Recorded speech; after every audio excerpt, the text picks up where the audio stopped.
1008 TVU Sports, I'm in the building, man, and I'm about to bring y'all another edition of the Top 5.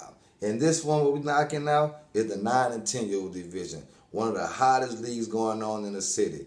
And this Top 5 here is going to have a whole lot of movement going around. There's going to be some things in it that people going to maybe question, but I ain't tripping on none of that.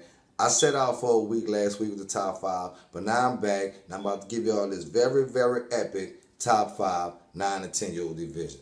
Let's just dive right in.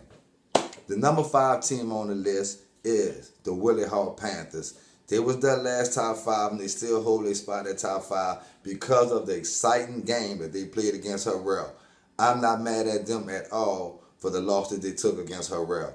That game was a really, really great game. I think the game kind of shifted against them on the kickoff return that HARRELL brought back for a touchdown to kind of change the dynamics of the game. But offensively, that team still scored the ball. That team can score the ball. And when I think about this whole WILLIE team, I'm thinking that the rough part of their schedule is over with.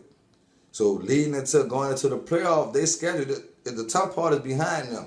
So moving forward, let's just see how this WILLIE Panthers team hold up moving forward going into the playoffs. The number 4 team, this is where it gets tricky at. Because at number 4, we have 2 teams coming in at number 4, both out of Division 2. We have the St. Roch Crusaders and the Joe Brown Spartans. Now, how do we come to get St. Roch and Joe Brown into the Top 5?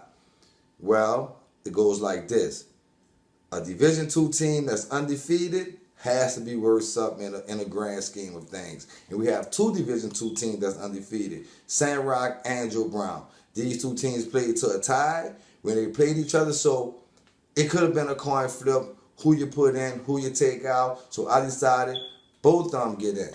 You know what I mean? Knowing the Division 2 championships and playoffs is about to get ready to come up, will they meet again? Going into the final edition next week is going to be the last week of the Top 5. And let's see if these 2 teams can hold their spots at their number 4 position. That's the St. Roch Crusaders and the Joe Brown Spartans. Move right along to the number 3 team, the HARRELL Rams. 9-10 hitters, as their biggest fan like to call them. And when you talk about HARRELL, you already know the names. You know Cam, you know Will, you know Joels, you know Keith, you know Ashton. You already know all the names. But I gotta say, Trey Garrison. Let me holler at you for a minute, Trey. Look at me, I'm talking to you. I never sleep on you, little brother. I never sleep on you. I know your skill set. I know what you're about. I know your bloodline. So don't ever think that I slept on you. You was one of the few kids in the city that was at both of the award shows. So I know what type of football player you are, bro. So I ain't never gonna sleep on you. Talking to Trey Garrison, it's my little guy, man. So, but when I think about this HARRELL team, what can you say? You know what they're working with, the defending champions from a year ago. What can you say about this team? Let's move forward to the number 2 team. Gotta be tough to wear that G, man. The Goretti Saints.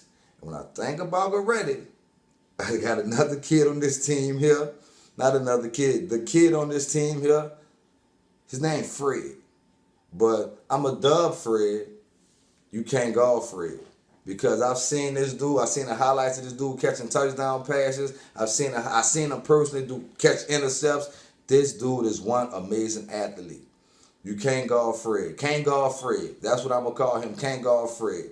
So I got Fright Night Fred, 11 and 12, and I got Can't Golf Fred at 9-10 from the Goretti Saints. But when I think about this Goretti team, and I think about, I want to say an up and down year because they was up really high when they beat HARRELL, then they got down a little bit when they lost to WILLIE Hall. They come back and have a blowout win. So right now, Goretti is still in a mix of things and still a favorite to make it to the championship. And then my guy, you know Raekwon Williams is my guy, and I bring Raekwon Williams' name up for the reason of the 1008 TVU Sports Award. You know Raekwon Williams, the Courage Award is in Raekwon's name because of his situation that he went through a couple of years ago, a couple of years ago. So now we have an award honoring his name, the Raekwon Williams Courage Award. But Raekwon is a hell of a football player. Don't get it twisted. You know, Raekwon is still one of the best little players at 9 and 10.